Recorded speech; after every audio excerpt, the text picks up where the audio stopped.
আমাদের বাজার করতে এসে কোনো ঘাম ঝরে যাচ্ছে। আজ অবশ্যই না থাকলে দ্রব্যমূল্যের এরকম ঊর্ধ্বগতি কেন?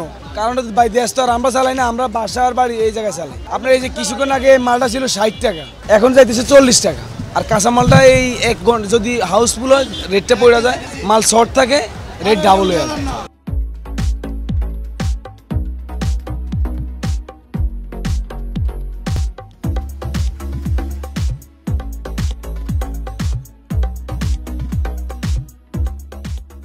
বাজারের পরিস্থিতি খুবই গরম, যেটা আমাদের মতো সাধারণ মানুষের পক্ষে নাই, একটা পুরোটাই বিপক্ষে। আমাদের বাজার করতে এসে কোনো ঘাম ঝরে যাচ্ছে। আমি গেল সপ্তাহে বাজারে আসি নাই, কিন্তু মহল্লাতে বাজার করছি, তার থেকেও তো এখানে মনে হচ্ছে বেশি। পেঁয়াজ আমি 70 টাকা, এখানে 80 টাকা বলতেছে পাইকারি বাজারে, 80 টাকা কেজি পেঁয়াজ বলতেছে, যেখানে আমি মহল্লাতে 70 টাকা কেজি কিনছি। বাজার নিয়ন্ত্রণ করার জন্য আসলে আমাদের সরকার পক্ষ থেকে কোনো ধরনের পদক্ষেপ না নেওয়া পর্যন্ত বাজার নিয়ন্ত্রণ হবে না।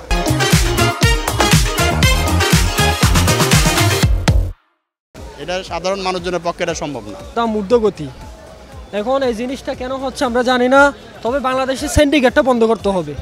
সর্বপ্রথম আমাদের সিন্ডিকেটটা বন্ধ করতে হবে। কিন্তু অনেকে বলে সিন্ডিকেট বন্ধ করে, কিন্তু সিন্ডিকেট বাংলাদেশে কেউ বাস্তবায়ন করতে পারতেছে না। সিন্ডিকেট কেউ বন্ধ করতে পারতেছে না। বাংলাদেশে এই সিন্ডিকেটগুলো বন্ধ করতে হবে। আমরা দ্রব্যমূল্য, আমরা সাধারণ মানুষ কই যাবো?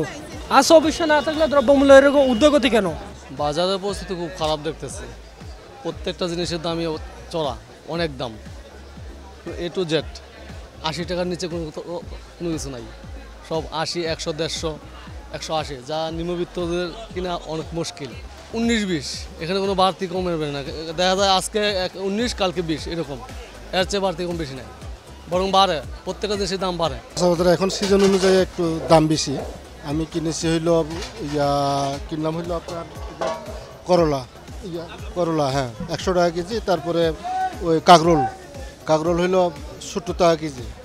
না, এটা তো একটু সিজনে এ সময়ে প্রত্যেক বছরে এ সময় একটু সবজির দাম বাড়তি থাকে বর্ষাকালের। পুরো বর্ষা নাই, তারপরে দেখা গেল যে শুক্রবার দিন কাস্টমার বেশি, ওই অজুহাতের দাম দেখা গেল প্রত্যেকটা জিনিসের অন্য দিনের তুলনায় 10 টাকা 20 টাকা বেশি। কিন্তু তারপরে যদি এটা একটু মনিটরিং থাকে বা ইটি করে, তাইলে পরে এটা মনে হয় কন্ট্রোল করা যায়। তাছাড়া যেমন কাঁচামরিচ, এখন এই মুহূর্তে বর্ষার সিজন, যেভাবে কাঁচামরিচের দাম একটু কমার কথা বর্ষার সিজন, এখন তো আর বর্ষার সিজন নাই। এখন তারপরেও কাঁচামরিচ দেখা গেছে যে শুক্রবার দিন এলে 150-200 টাকা পর্যন্ত কাঁচামরিচ বিক্রি হয়। কারণ ভাই দেশ তো আর আমরা চালাই না, আমরা বাসার বাড়ি এই জায়গায় চালাই। আপনার এই যে কিছুক্ষণ আগে মালটা ছিল 60 টাকা, এখন যাইতেছে 40 টাকা। আর কাঁচামালটা এই 1 ঘন্টা যদি হাউসফুল হয় রেটটা পড়ে যায়, মাল শর্ট থাকে রেট ডাবল হয়ে যায়। সব মালের সরবরাহ ভালো, কিন্তু দাম বেশি। দেশি মসুর ডাল দাম বেশি, মোড়া মসুর ডাল দাম বেশি। আটা সরবরাহ কম, দাম 5 টাকা বাড়ছে কেজিতে। প্যাকেটের আটা 2 কেজি আমরা আগে বিক্রি করতাম 100 টাকা, এখন বিক্রি করি 110 টাকা।